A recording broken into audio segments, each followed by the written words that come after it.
Moon Remix RPG Adventure is many things. It's quirky, it's strange, it's unique, it's charming, it's emotional, and it's been missing for over 20 years. While not a game that would often be brought up, Moon's legacy is one that feels almost legendary. The game you never got to play, a true hidden gem for RPG fans in the massive sea of games known as the PS1 library. A game that sought to shake up the RPG formula, asking the players such questions as, why does the hero kill thousands of innocent monsters? And why does he break into homes to steal their money and valuables? Don't be a hero. Experience the love. Experience Moon. This is the slogan used to describe the game, and one that I feel captures its essence perfectly.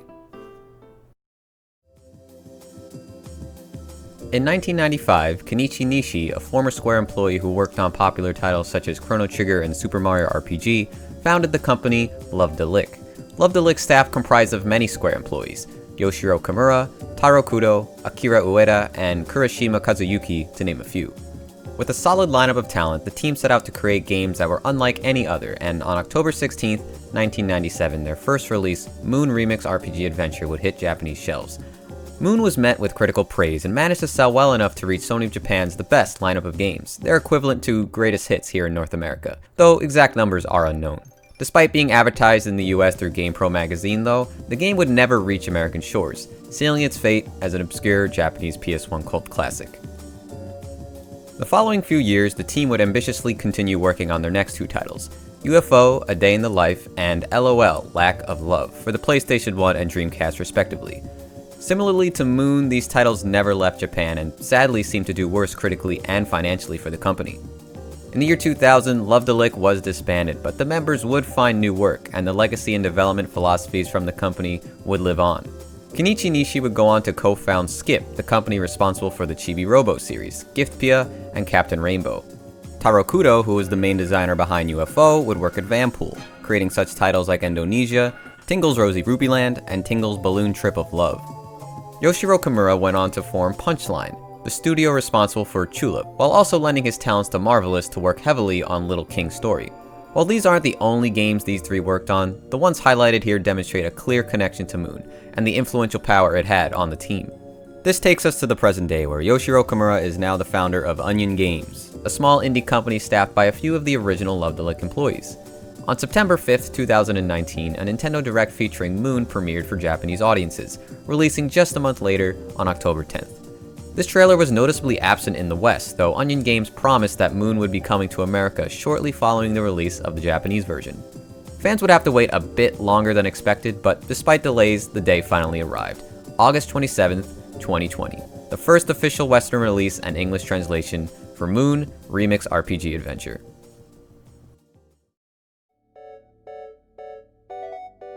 As the story begins, we're greeted by our protagonist, a young boy who's eager to start a new adventure in what can only be assumed the latest RPG to hit the market. As text boxes start to appear on screen describing the story, you notice that each paragraph gets longer and longer, reaching comical lengths. It's hard to keep up with what's written, as you don't have control over when the text advances. The boy seems to want to get into the action and skips past it all, and so begins Moon. Moon being the game the boy's playing, not to be confused with Moon, the game you, the player, have purchased and are playing right now. It's a game within a game with the same name, which may be confusing, but it's important to keep these two separate from each other. As you enter your name and start to control the hero, you learn from the king that the dragon has eaten the moon, and only the hero can defeat him. Whether it be the graphical presentation, the straightforward story, or the goofy character portraits, the connection to older JRPGs of the time, specifically Dragon Quest, should be apparent. As you leave the castle and head out of town, a wild dog starts to attack. Despite being another parody of Dragon Quest, this battle is scripted, and you, the player, don't have control. The child, however, does, and tries to win, but the dog runs away before being defeated.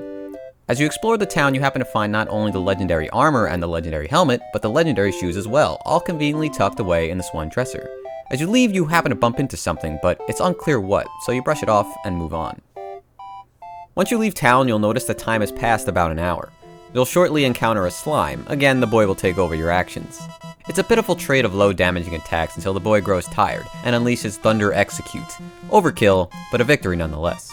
Traveling further, the hero decides to equip his previously acquired armor, destroying the wicked aura surrounding the area, and creating a rainbow arch for you to travel through. After completing this section, once again we skip ahead, this time over 8 hours into the game. Seems like a little girl is being attacked by a paragon. Being the hero that you are, you rush to rescue her, and the battle begins.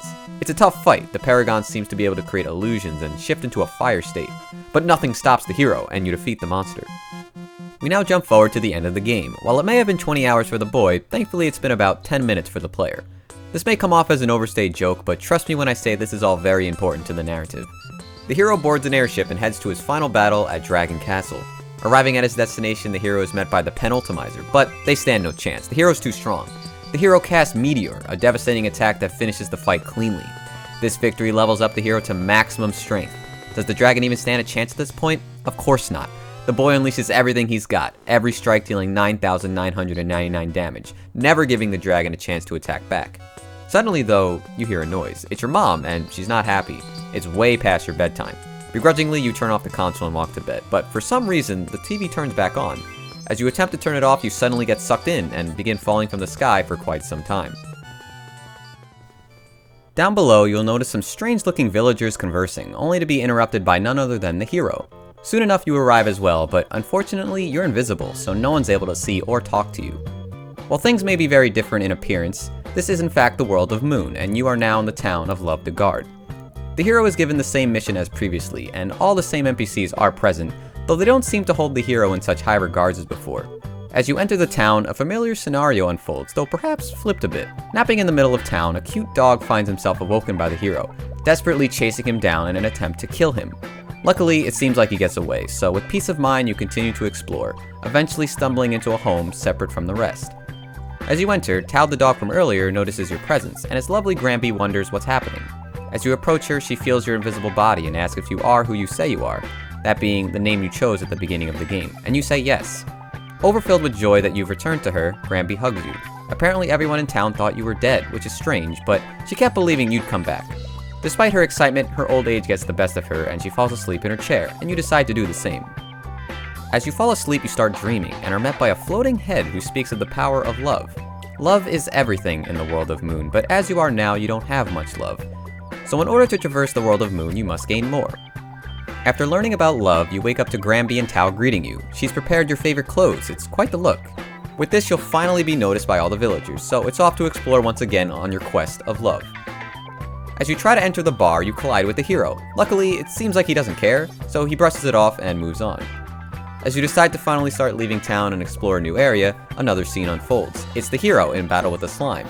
Shivering in fear, the slime seems no match for the hero, and just like last time, the hero casts Thunder Execute, killing the slime. As his soul leaves the body and you stare at the burnt remains, you start to realize the hero is you. You've been transported into the world of Moon, but more specifically into your playthrough. By shifting the perspective, what seems to be standard fare for a JRPG seems villainous in comparison. You killed that slime, and the game's making you witness the consequences firsthand. Not sure what to do, you continue to explore, only to be stopped by a mysterious man. He's traveled far just to see you, and asked how you feel about that dead slime eye who lies before you.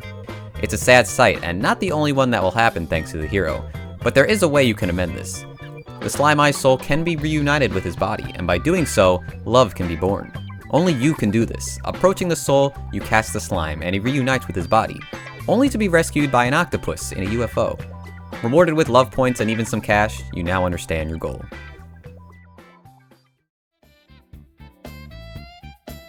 Moon Remix RPG Adventure may be telling the story of an RPG, but as far as gameplay is concerned, it's best not to consider it as one.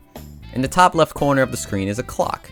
At first, it's slightly hard to understand what it means, but essentially the clock is split down the middle by day and night, indicated by yellow and blue respectively.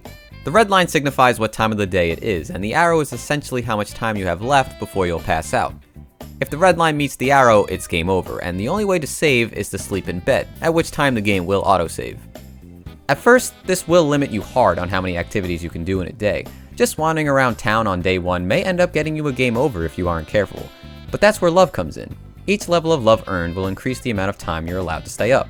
The villagers all have schedules, and you'll need to follow them around in order to learn more about them. One of the most straightforward ways to earn love is the previously mentioned monster souls like the slime eye, though the game refers to them as animals as well. There are tons of animals throughout Moon who have been killed by the hero, and just like the villagers, they too have quirks and schedules. Examining an animal will tell you their name and a bit about them, usually giving you a clue on how to catch them. Sometimes the puzzles are straightforward, like coming back at night to rescue a nocturnal animal, or approaching a shy one when it's not looking. Other times it's a bit trickier than that, and occasionally you will get stuck a little bit on trying to figure out how to rescue specific animals. It's a simple system, but one that you'll find yourself sucked into as you try to rectify your past doings. Despite the grim reminders each time you find one, the animals are cute, and there's a lighthearted nature to just about all of them, which only makes you want to help them more.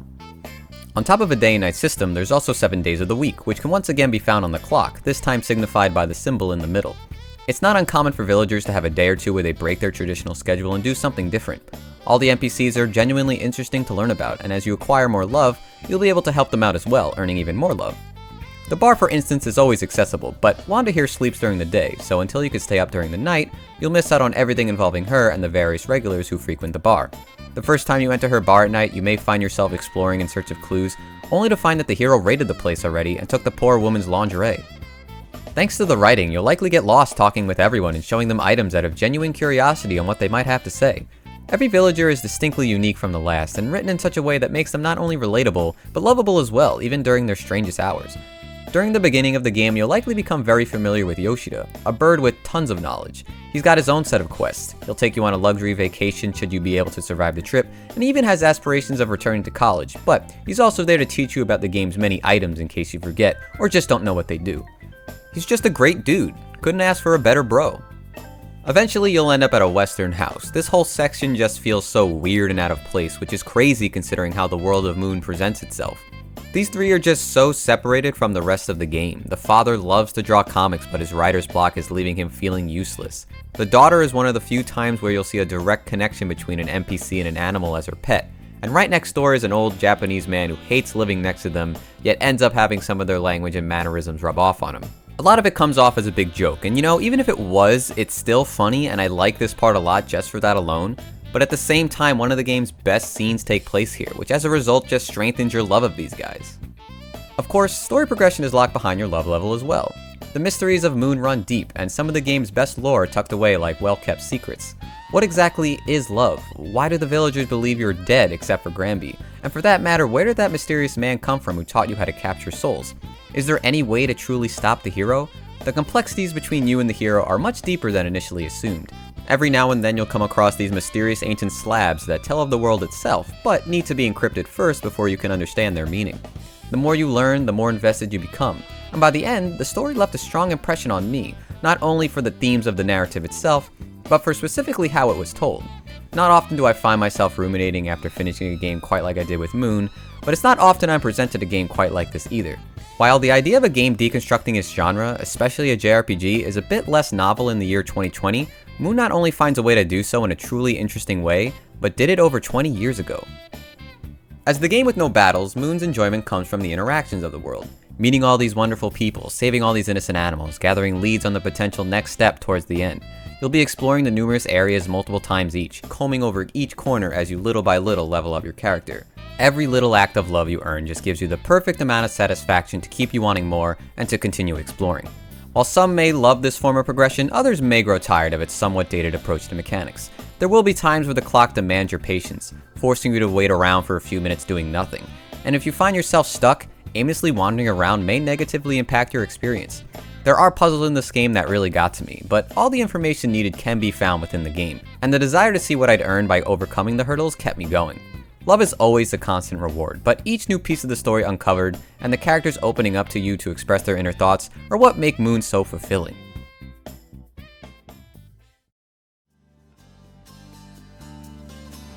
You may have noticed by now, but there are many graphical styles on display in Moon.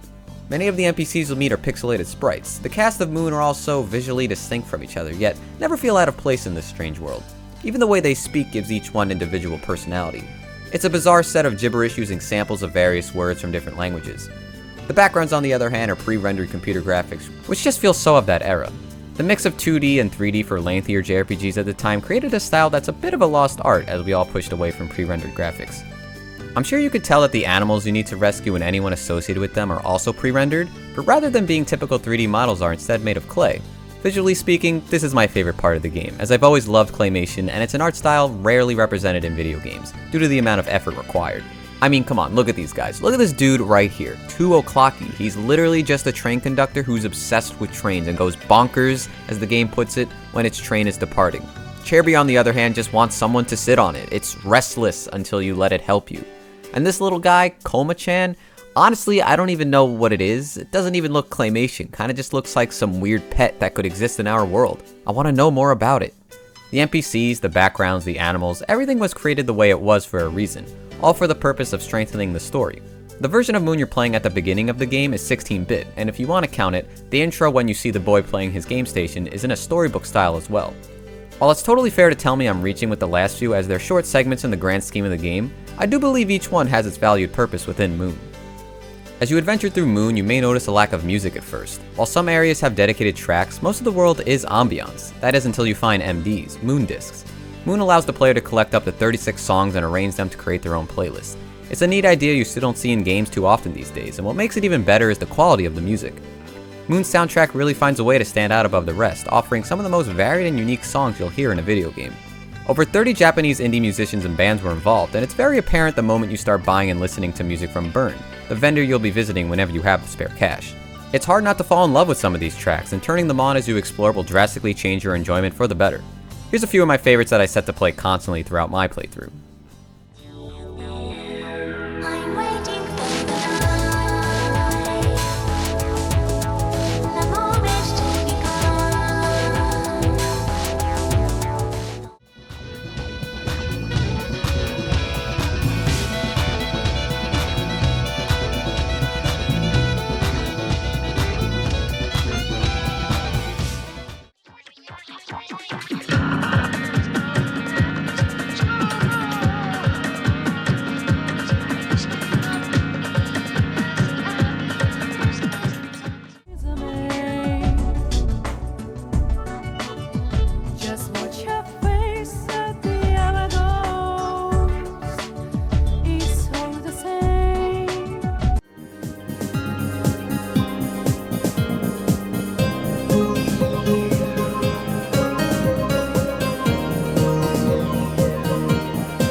Love Deluxe games are like no other, and sadly it's not often fans in the West have gotten a chance to experience them.